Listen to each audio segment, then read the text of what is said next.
बिस्मिल्लाहिर्रहमानिर्रहीम। भारतीय साजिश तो नाकाम हो गई है।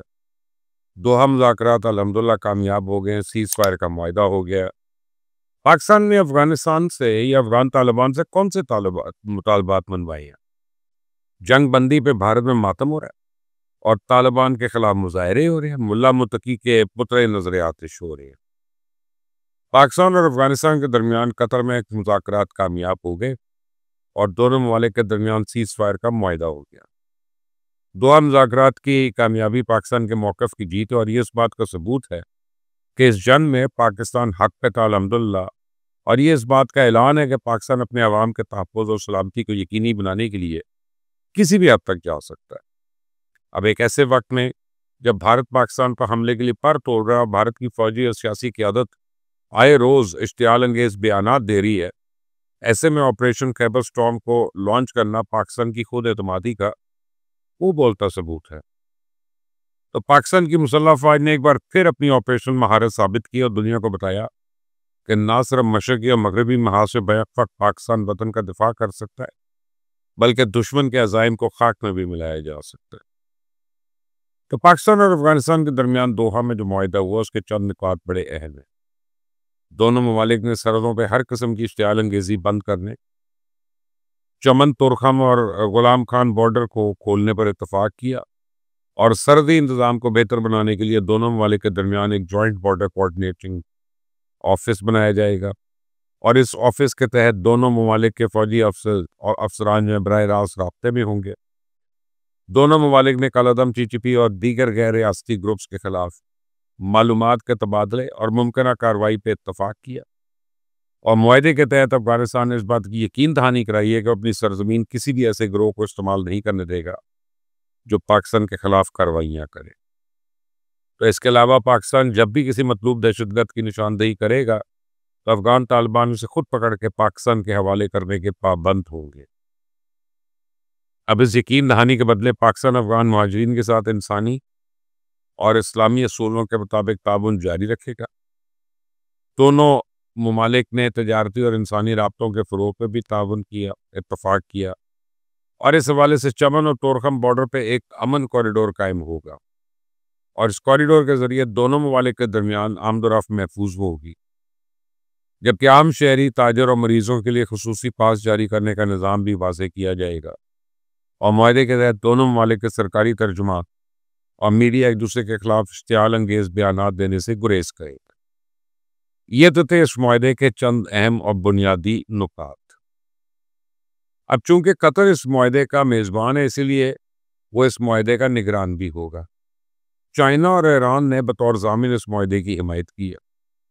हर 3 महीने बाद दोहा में एक इजलास होगा जिसमें इस मुआहिदे के नुकात पे अमल दरामद का जायजा लिया जाएगा और ये मुआहिदा आज से ही नाफिजुल अमल है और इब्तदाई तौर पे 2 साल के लिए काबिल अमल रहेगा और अगर दोनों ममालिक रजामंद हुए तो इस मुआहिदे में अज़-खुद मज़ीद 2 साल की तौसीअ भी हो जाएगी।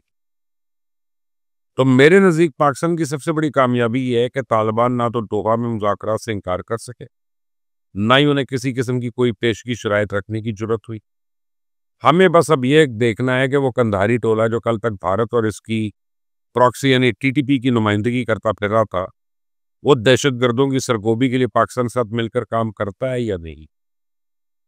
पाकिस्तान ने बड़ी महारत से अपने पत्ते खेले हैं और इस मुआहिदे के ज़रिए हमने अपने इस देरीना मुतालबे को भी बैनुल-अक़वामी दावे की शक्ल दी कि अफगान तालिबान अपनी सरजमीन पर दहशतगर्दों को पनाह देते हैं और उस मुआहिदे का नफाज भारत के लिए एक सिफारती तबाही साबित होगा।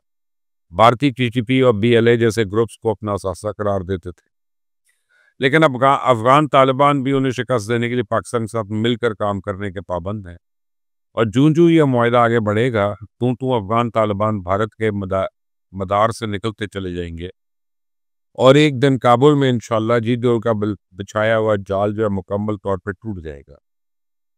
तो मूडीज और सरकार को तो फौरी तौर पर इस बात का एहसास हो गया कि बाजी पलट चुकी है और पाकिस्तान ने अफगानिस्तान में बिछाई गई इस बिसात ही उलट दी है। तो भारत कल तक तो अफगान वज़ीर ख़ारजा मुल्ला मुत्तकी के आगे बिछा जा रहा था, आज भारत की सड़कों पे उसी मुल्ला मुत्तकी के पुतले नजर आतिश हो रहे हैं।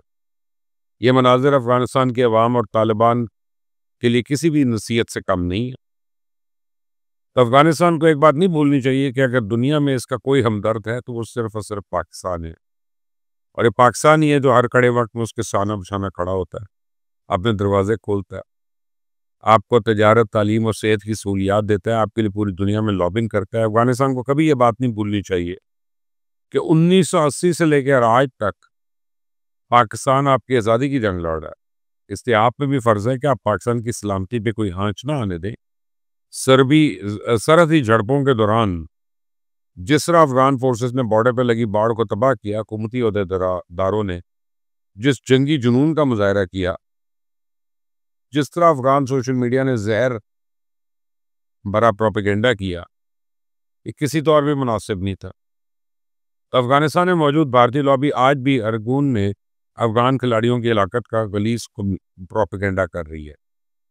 और अफगानिस्तान के बाशऊर शहरियों के लिए मेरा एक पैगाम है कि आप इस भारतीय साजिश को समझें।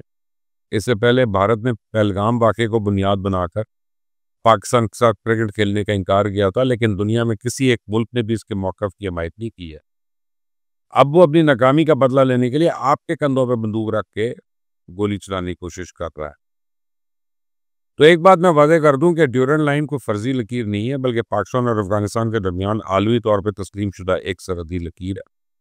और अफगानिस्तान में बाज़ हल्के ये दावा कर रहे हैं कि अटक तक पाकिस्तानी इलाका दरअसल अफगानिस्तान का है, जो अंग्रेज़ को 100 साल के लिए लीज पर दिया था। ये भी कहा जा रहा है चूंकि इस लीज की मुद्दत पूरी हो चुकी है, इसलिए इलाका अब अफगानिस्तान को वापस मिलना चाहिए। और यही लोग KPK के साथ बलूचिस्तान के पख्तून इलाके पर भी अपना हक जताने की कोशिश कर रहे हैं। ये तबाहकुन दावा दो बुनियादी नुकात की बुनियाद पे किया जा रहा है। पहला नुक्ता तो यह है कि माजी में कभी इन इलाकों पे अफगानिस्तान हुकूमत को कर चुका है, और दूसरा नुक्ता इस काम ख्याली पे मबनी है कि अफगानिस्तान और पाकिस्तान में बसने वाले तमाम पश्तून अफगानी हैं। तो मैं आपको बताऊं कि ड्यूरेंट लाइन मुआहदे के हवाले से पहला सच है कि मुआहदा अंग्रेज़ की ख्वाहिश में नहीं, बल्कि अफगानिस्तान के बादशाह अमीर अब्दुर्रहमान की फरमाइश पे किया गया था।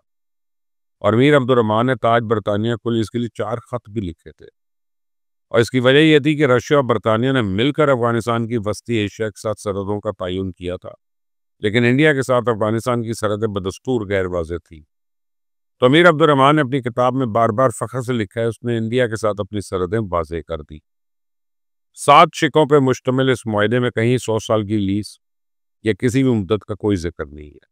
ना ही कुछ ऐसा लिखा गया कि अफगानिस्तान का कोई इलाका बरतानिया को दिया गया, बल्कि इस मुआहदे के बाद सरहदों का तयन करने के लिए 4 कमीशन भी बन चुके हैं, जिन्होंने 2200 किलोमीटर लंबी सरहद का तयन किया। उन्हें यह तयन करने में 3 से 4 साल लग गए थे। तो सरहदों का तयन करने वाले कमीशन में कई अफगान ऑफिसर्स और बड़े बड़े कबायली सरदार भी थे।